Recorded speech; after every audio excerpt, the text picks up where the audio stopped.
പിന്നെന്താ സംശയം? ഞങ്ങൾ പാർട്ടി മെമ്പർമാർ കുടിക്കാൻ പാടില്ലെന്ന് ഉറപ്പല്ലേ? ഭരണഘടനാപരമായിട്ട് തന്നെ പറയുന്നുണ്ട് മദ്യപിക്കാൻ പാടില്ല. ഏതെങ്കിലും മദ്യപിക്കുന്നത് നിങ്ങൾ പറഞ്ഞോ, ഞങ്ങൾ അപ്പോൾ പുറത്താക്കും. CPI-ക്കാർ പറഞ്ഞില്ല, ഞങ്ങൾ പറഞ്ഞിട്ടില്ല, ഇപ്പം പറഞ്ഞിട്ടില്ല. ഞങ്ങളെല്ലാം ജീവിതത്തിൽ ഇന്നേ വരെ ഒരു തുള്ളി കഴിച്ചില്ലല്ലോ. അങ്ങനെ പറയാൻ കഴിയുന്ന എത്ര ആളുണ്ട്?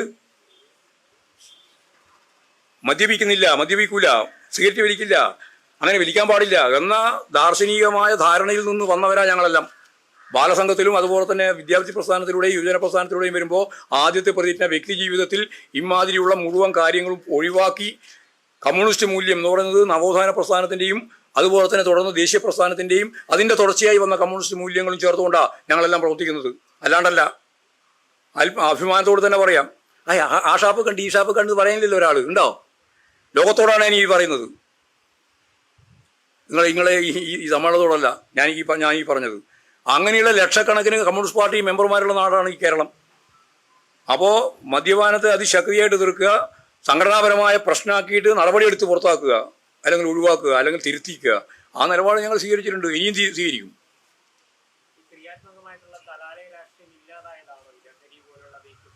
അതെല്ലാം ഉണ്ടാവും. അതൊക്കെ കൂടിച്ചേർന്നതാണ്. യഥാർത്ഥത്തിൽ രാഷ്ട്രീയ ധാരണ ഉണ്ടാവേണ്ടിയാണ് കുട്ടികൾക്ക്. അതില്ലാതാക്കുന്ന നിലയാണ് ഉണ്ടായിട്ടുള്ളത്.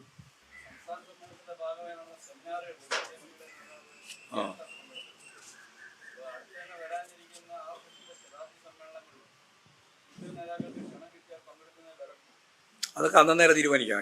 ഓരോന്നിനും ഒരുപോലെയല്ലല്ലോ. ഞങ്ങളെ സംബന്ധിച്ച് ഡിബേറ്റ് ചെയ്യേണ്ടുന്ന ഇപ്പോൾ സനാതനധർമ്മം സംബന്ധിച്ചുള്ളൊരു ചർച്ച. ആ ചർച്ചയിൽ സനാതനധർമ്മത്തിൻ്റെ വക്താക്കളും കൂടി വരുന്നതല്ലേ നല്ലത് ചർച്ച ചെയ്യാൻ. സനാതനധർമ്മം ഒന്നിപ്പം പ്രഖ്യാപിച്ചുകൊണ്ടിരിക്കുന്ന ചില ആളുകളുണ്ടല്ലോ. എവിടെയായിരുന്നു ഈ കാലം? ഏത് കാലത്തെ പറ്റിയാണ് ഞങ്ങൾ പറയുന്നത്? ഈ സനാതനധർമ്മം ഉണ്ടായ കാലേതാ?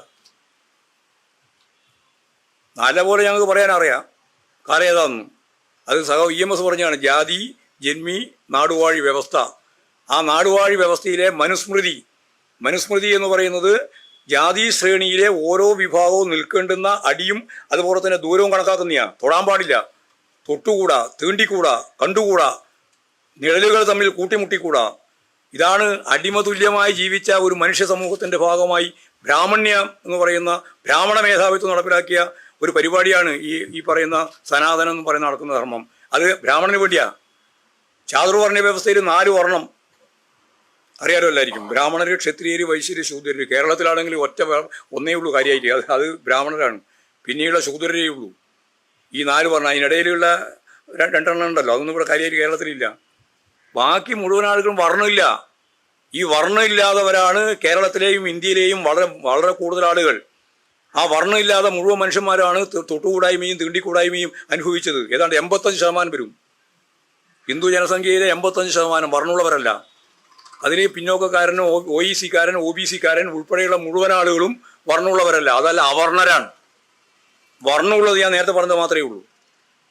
അതുകൊണ്ട് അമ്മാതിരിയുള്ള കാര്യങ്ങൾ ചർച്ച ചെയ്ത് അവരെ കൂടി ഇരുത്തി വളരെ ഫലപ്രദമായി ആരോഗ്യകരമായി ചർച്ച നടത്തുന്നതിൽ എന്താ കുഴപ്പം? അത് ആ രീതിയിൽ അവതരിപ്പിച്ച് മുമ്പോട്ടേക്ക് പോകാൻ സുനിൽ P. ഇടയളത്തെ പോലുള്ള ഒരാളും കൂടി ഉണ്ടായിരുന്നല്ലോ. പിന്നെന്തിനാണ് നിങ്ങൾ ഭയപ്പെടുന്നത്? അത് ചോദ്യം മനസ്സിലായിട്ട് ഞാൻ ഇത്രയും വിശദീകരിച്ചു.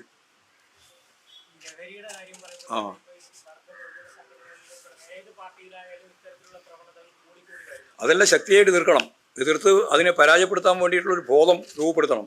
അപ്പോൾ ആ പൊതുബോധം രൂപപ്പെടുത്താനുള്ള ഫലപ്രദമായ ഇടപെടൽ വേണം. അതെല്ലാ വർഗ്ഗ സംഘടനയിലും വേണം, പാർട്ടിയിൽ ഉടനീളം വേണം.